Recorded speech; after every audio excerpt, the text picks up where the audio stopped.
All right, guys, welcome to the Investor's Guide of Memphis Real Estate. I appreciate you tuning in. My name is Dean Harris. I'm always with Douglas Skipworth. How you doing? Hey, man, doing great. That's awesome. Love having you here. We are bringing you this podcast to give you the boots on the ground experience to be a knowledgeable and successful real estate investor here in Memphis. Yes. You can see all my information down at the bottom, dean@CrestCore.com. Shoot me an email anytime. I want to remind you guys, please like, subscribe on all of our social media, YouTube, Facebook, all the stuff that we're on, Instagram. We release a lot of our reels, our best information on those social media platforms. So whichever one of those is your favorite or all of them, please go like it, subscribe to it. We would really appreciate that. I also help buyers and sellers every day. So if you're looking to make offers or list a property here in Memphis, Tennessee, please send me that email. Okay. Today, we are going to talk about hard money.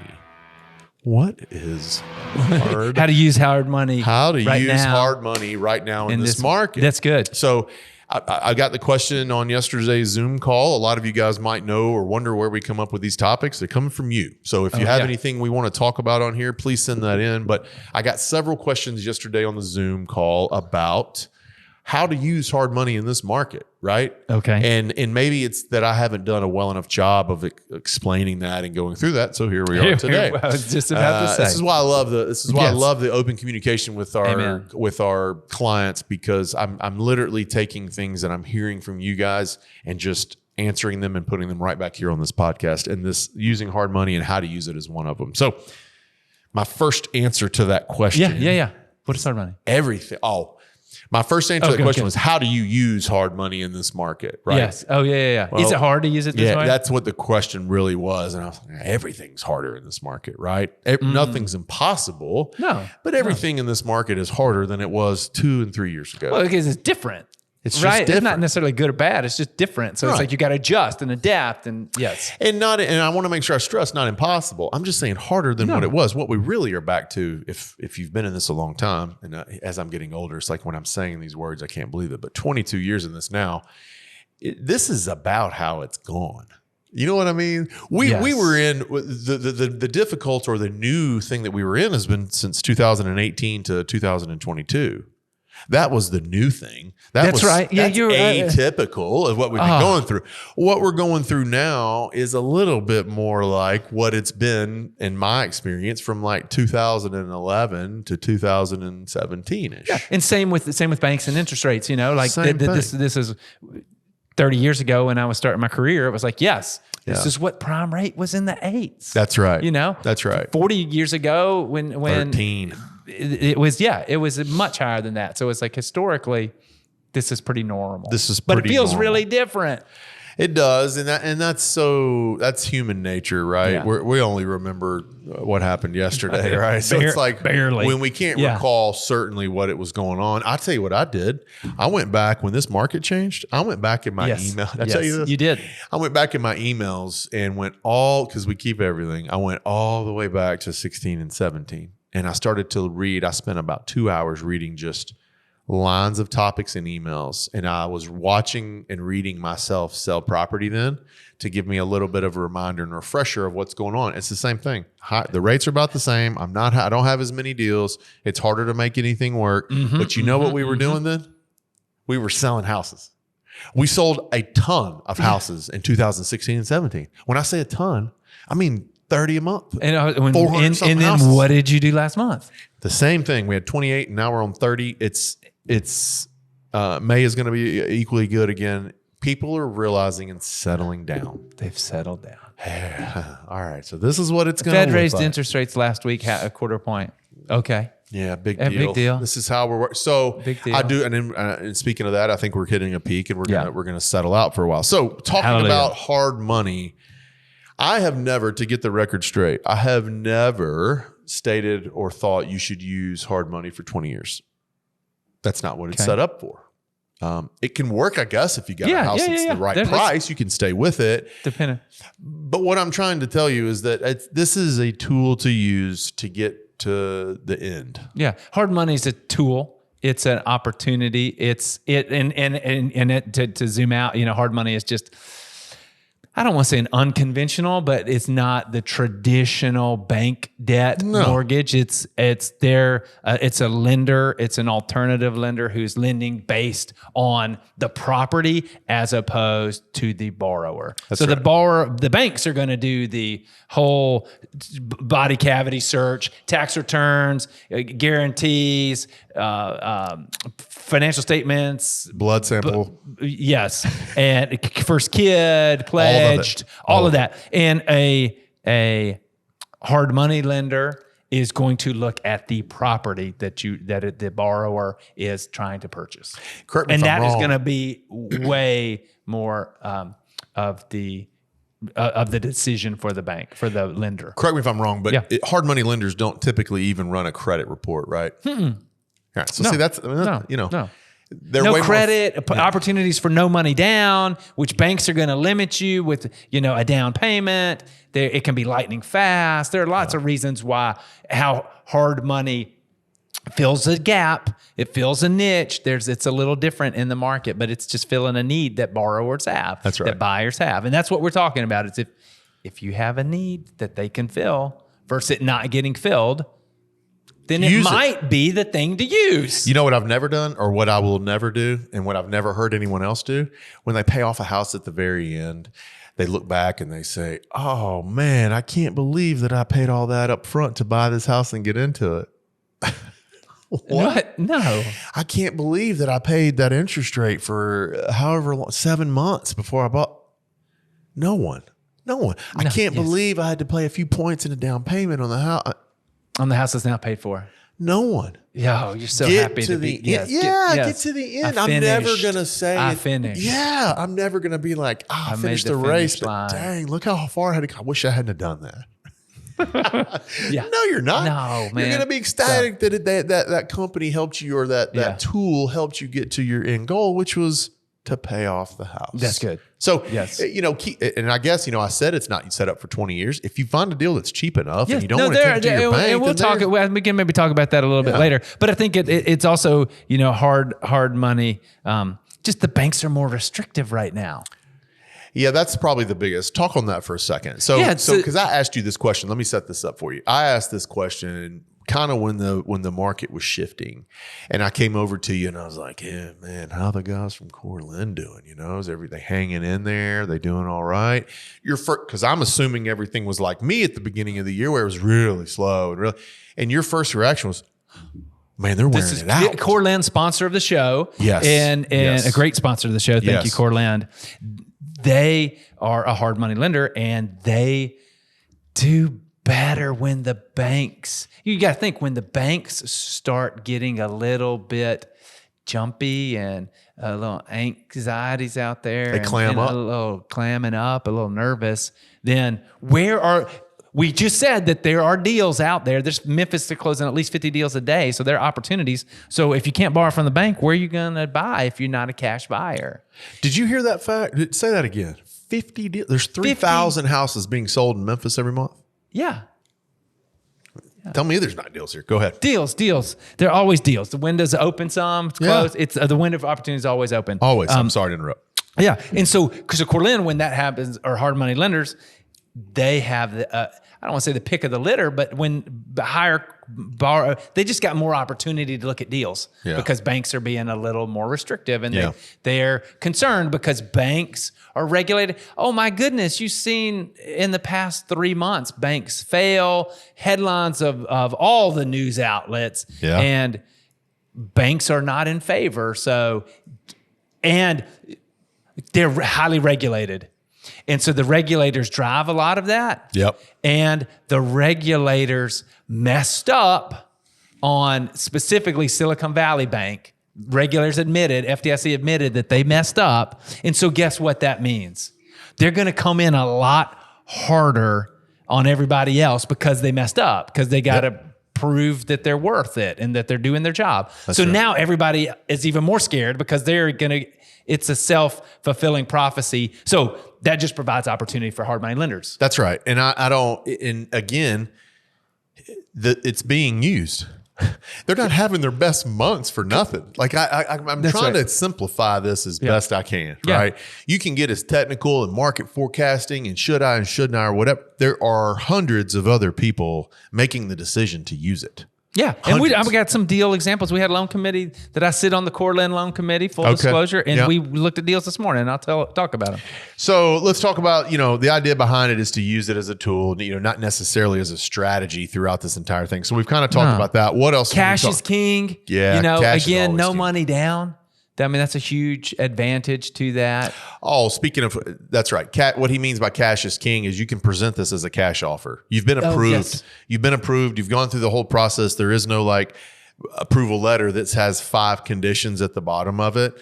The only condition that correct me if I'm wrong, that CoreLend is going to have is the house. Yeah. They're just going to want to make sure that, so if you know that you can work with CoreLend, let's go find the house. If you're working through with me, I'm not selling you a house that CoreLend in an area is likely not going to loan on, right? It might be the condition or something else, but the areas that we sell in, CoreLend is going to loan on. For sure. So there's plenty of opportunities for you to take that to them, but talk about hard money some more. Talk about what, if it's not a strategy, how else can you use it? Maybe give some ideas or examples. CoreLend, they have 3, and we'll call it 4th. They've got a fix and flip program for people who are fix and flipping. Okay. They've got a buy and hold, which is a bridge loan. Somebody needs to buy it, rehab it, kind of the BRRRR strategy.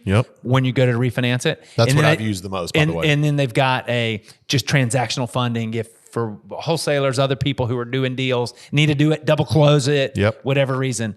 Then they also have a long-term product for people for whatever reason want to use this. Because some people aren't bankable or don't want to use a bank. Many, many reasons.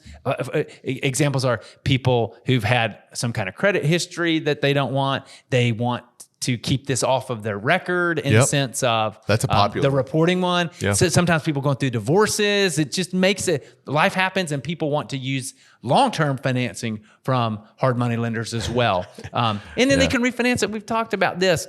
You date the rate. You marry the property. Every time. So even in a good market, bad market, anytime, you marry that property. You marry that property and you date that rate. So maybe you get a long-term loan and you need a couple years to season it and then you finance it with another bank. Because some banks want seasoning. Some you can get around the seasoning with some different ways. And that's a big topic right now. Seasoning of loans. Because a lot of banks, not a lot, some banks are clamming up and going with you got to have it for 6 months. So there's a few doing that. To me, it doesn't make a lot of sense, but there's a few that are doing that. And again, that's where a potential hard money bridge loan, they're bridging the gap to give you that seasoning. So that's bridge loans are great. Like you mentioned, that's why you personally use them the most. So, and to do fix and flips, whatever you're doing, it's a short-term loan. Hard money, I guess that's a good thing to notice. Most hard money is like 6-month loan. Right. This isn't a long-term loan. This is like, I need to get in here and get out of here. And I'm paying for that, but I'm getting something that I can't get anywhere else. There's the key. You can't go anywhere else and apply for a loan and get it with no credit pulls and no background and no nothing. And 100%, potential 100% financing and be out of it in 6 months and move on to something else. Yeah, it's unheard of. I mean, it's really unheard of. So there's some, there's some good and bad take with it. But to me, in my opinion, far, far, far, the good outweighs the bad. Far. Yeah. Like close. And like I said, we had a loan committee. CoreLend specifically meets 3 times a week for loan committee, Monday, Wednesday, Friday. So they're churning through deals all day, every day. I mean, they got a team who are loan officers who are out there originating loans, credit underwriters who are reviewing the loans, a committee that presents to it. So just this morning we had 4 deals that came through. Okay. One was a fix and flip in Bartlett. Okay. And 100% financing. The whole purchase price? Purchase and rehab. Wow. Yeah. What was the price range, the ARV range? 225 loan. So they're going to sell it for about 300. Man. So I think the purchase is a little under 200 and they're going to put about 30 in it. And 225, list it and be done. And it's a husband-wife.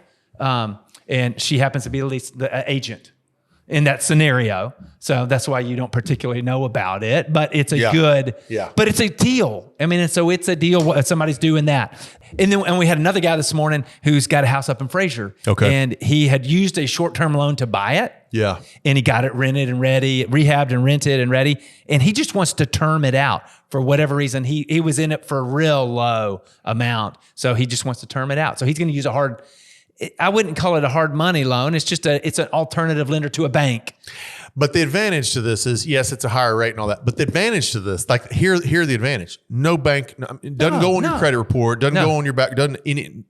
And unfortunately, people do get divorced. So if you're going through there and you don't want to stop buying, this is a way to do that and just continue to do that, and then maybe pull those back over to a bank later. Pull them back to a bank later. So just get in this. You want to lock it in. Maybe the bank isn't doing it right now. There you go. So your bank doesn't want to deal with you right now. So hey, put it on this long-term loan, 5-year maturity on a 20-year amortization, and then maybe refinance it in 3 years when rates come down. Is there a prepayment penalty on that? No. Yeah. So it's like it just totally makes sense as a tool for certain people. Another loan we looked at was edge of the University of Memphis, fringe area, $75,000, just a traditional buy it, going to rehab it, and then go refinance it some other place. And then another was a package of 3 he was interested in a long term. He had a package of 3 he already owned, owed a little on some, owned 1 free and clear, and wanted to roll them all together. Again, for whatever reason, for the bank term, these are the kind of the Whitehaven area, and might go refinance them somewhere else in the future. So it's about $600,000 that they looked at this morning. All 4 of those deals are all deals we sell in, all deals I'll be sending houses out in. These are all deals that you guys are going to loan in.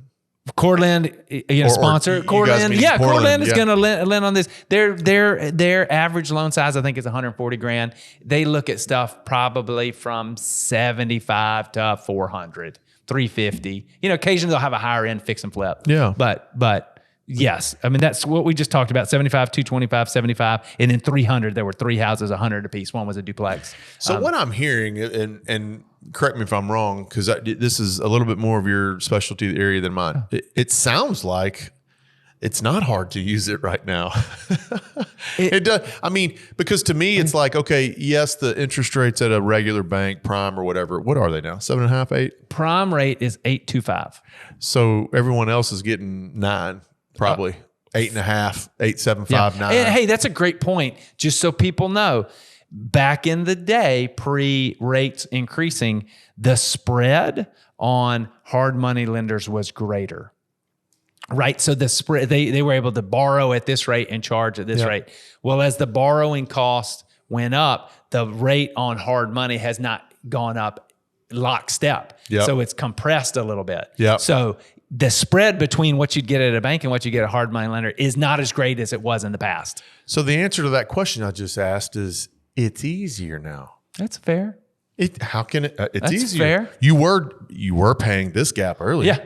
Now you're paying this gap earlier. It should be easier than what it was, because if you went to an old, it's cheaper. It easier because process. Yeah, I mean you're right. It is easier. That is the way. And I'm not just trying to spin this. It is easier to do it now than it was then. Yeah. You could have gone to a bank 2 years ago and gotten 4.5% and 5%, right? Yes. And here, still come here and still got the same 10, 11, 12, whatever it is. Now you're still getting the same 10, 11, 12, I think, and it's 8. So your deal, it's not as dramatic of a process to go with a hard money lender versus the banker right now. No. And again, the bank is, they're so uptight right now. Man, they're so uptight right now, and rightfully so, because guess what? Banks are on the front page of the Wall Street Journal every day. Every day. I wonder how many days that's been in a row. Every day. Yeah. 2 months, 3 months, 4 months. I mean, it's a big deal. It's a big deal. Regional bank stocks now. I mean, it's a big deal. So it's not it's tough. So that's good. I mean, hard money is a tool. You said it. And I think it's a good one. If you guys have any questions about this or want to be connected with CoreLend, please email me. I'm happy to do it. Fantastic sponsor of the show. They come through for my clients. They've saved deals before. Yeah. And they work with all the sponsors. I mean, they work with Local Title. They work with Will Griffin, who are both sponsors. They're doing these deals all day, every day. They work closely with other property management companies if they need to move it. With CrestCore Property Management, who's a sponsor of the show. Yes. They work with Odyssey Construction, another sponsor of the show. Yes. As people are rehabbing or fixing and flipping. Yes. So a lot of they're used to working with all the show partners. 100%. And I tell you, I can't stress how much I value those partners. You guys have really no idea. That sounds like a show topic, but I'm telling you, I value our partners, our vendor partners dramatically. The people that I send out are tremendously. I send them out to you on our vendor partner list. All of those people I use, every one of them in my daily business I use. Yes. Super important and powerful people to help us. We're going to begin to give you guys a list of sponsors on this podcast. So we're going to be able to broadcast that a little bit more, their contact info. But for now, email me, dean@CrestCore.com, and I'll connect you with all of them. Yeah, great. I mean, great. We're providing more info for the show, like you said. Yeah, more weeks, more deals, more data. Please go on all the social media: Facebook, Instagram, TikTok. What else? Facebook, YouTube. Subscribe, like, share. Yeah, do all that stuff for us and help us out. We're going to really try to get Zoom more. calls. And then come to the Zoom calls every Tuesday and Thursday at 2:00. I can send you the Zoom link and the password, which will give us more info, more to data make here. These shows better for everybody else. Yeah, more data here. Appreciate you guys tuning in. Anything else today? No, great, man. All right, guys. Thanks for tuning in. We'll see you next time.